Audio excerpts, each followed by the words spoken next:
la oralidad y escritura. Este libro se ocupa principalmente de la cultura oral y los cambios en el pensamiento y la expresión producidos por la escritura.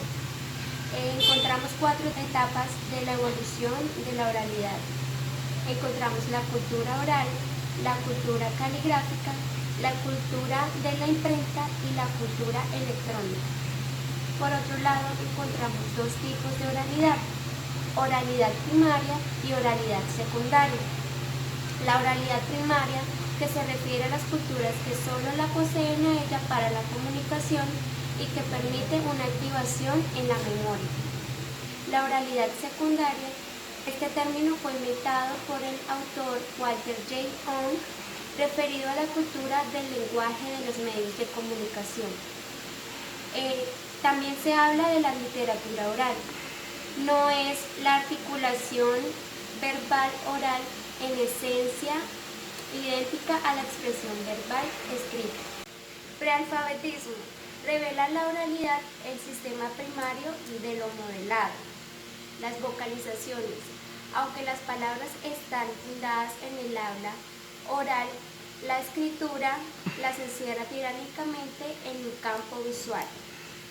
Por otro lado, encontramos el descubrimiento moderno de las culturas orales primarias.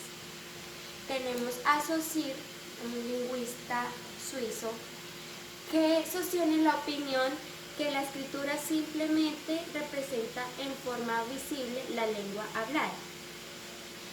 También encontramos a Milan Parry y su hijo Adam Parry.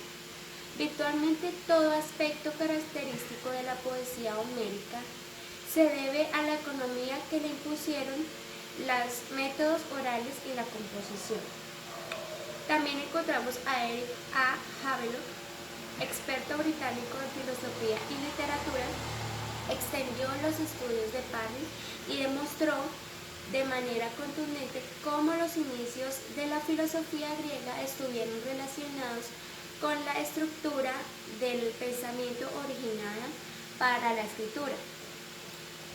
Psicodinámicas de la oralidad. Vamos a definir primero qué es psicodinámica.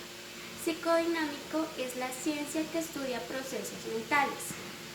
Como primer punto de la psicodinámica de la oralidad, encontramos la palabra articulada como poder y acción. Segundo, encontramos uno sabe lo que puede recordar usando técnicas y fórmulas.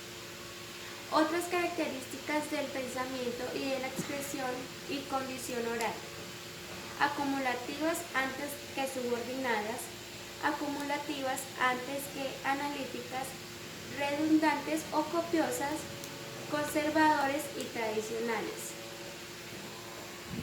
Otra psicodinámica de la oralidad, encontramos la memorización oral, estilo de vida verbomotor, que significa impulsor, el papel intelectual de las grandes figuras heroicas y de la fantástica. Por otro lado está la interioridad del sonido, la oralidad de la comunidad y lo sagrado. Las palabras no son signos. Encontramos algo resaltado que dice que la escritura reestructura la conciencia.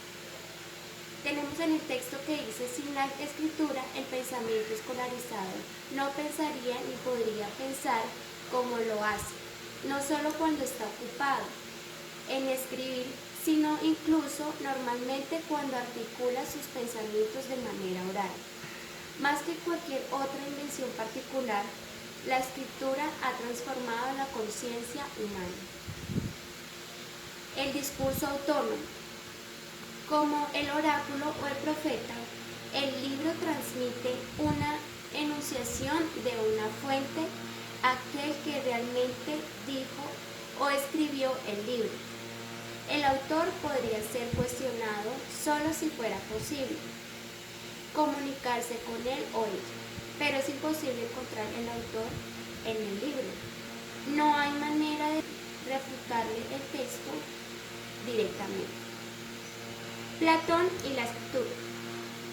La palabra escrita no puede defenderse como es capaz de hacerlo la palabra hablada. Un texto escrito no produce una respuesta. La escritura destruye la memoria, la escritura debilita el pensamiento. Es inhumano al pretender establecer fuera del pensamiento que en realidad solo puede existir dentro de él. Y estos mismos argumentos se utilizan a la hora de reflexionar sobre las computadoras. Ahora vamos a hablar sobre la escritura como una tecnología. La escritura es externa y ajena.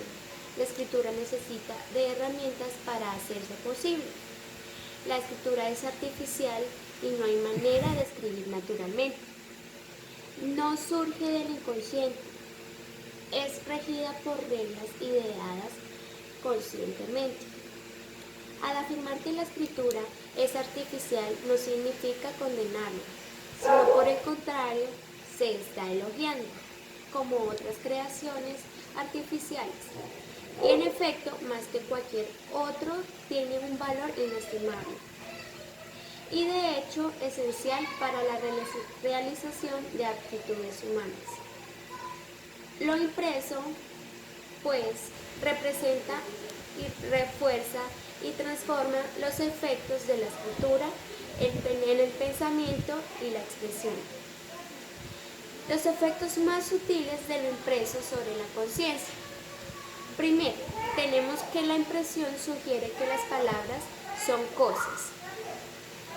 Segundo, marcó profundamente la palabra misma en el proceso de manufactura y lo convirtió en una especie de mercancía. Como tercero, tenemos que son mucho más fáciles de leer. Lo impreso es más fácil de leer. Creó una relación distinta entre el lector y la voz del autor en el texto y exigió estilos distintos de escritura. Por otro lado, tenemos que logró que el libro fuera considerado como una especie de objeto que contenía información.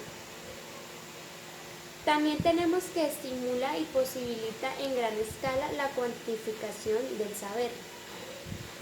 Reduce el atractivo de la iconografía en el manejo del conocimiento. Produjo diccionarios exhaustivos.